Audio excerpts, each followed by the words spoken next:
amandarito. Kwiintsapho zeli lizwe kusenzima ukuthetha gabalala ngeziganeko zokuxhatshazwa ngokwesonto. Undixelele vuyo. Mama nandizoyika. Yintoni sizeka bani? Mna ndihlale ndinxile. Ndandizokunceda njani? Ndicela uxolo mntana. Yabona wena keswa ngabantu abane ngokuthi usathana kalala engatyanga apha kum uzolala ulambe ke sathi uzonibona. UVatiswa Ndara ngomnye wabasetyhini abanobuchule bokudlulisa umyalezo.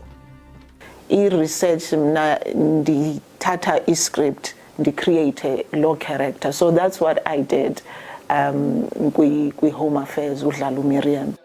Kule minyaka mithathu edluleyo kukhe kwathuleka ngegalelo lakhe kwimidlalo kamabonakude. Umphathiswa wabasetyhini nabantwana ucancathe kuphuhliso lwabasetyhini kuqoqosho kumsitho okuphehlelelwa kweentsuku ezili-16 zokulwa nokuphathwa gadalala kwabasetyhini nabantwana. It will help in making them become self-dependent, independent, not stay in toxic relationships.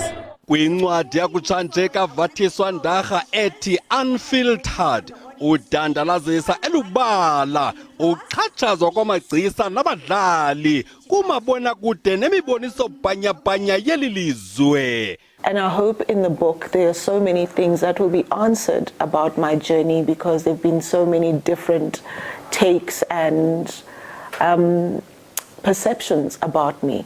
So I'm hoping the book will clarify a lot of things, and I hope people will buy the book and enjoy it. Kwiindaba ze SABC ndinguJoe Mancia.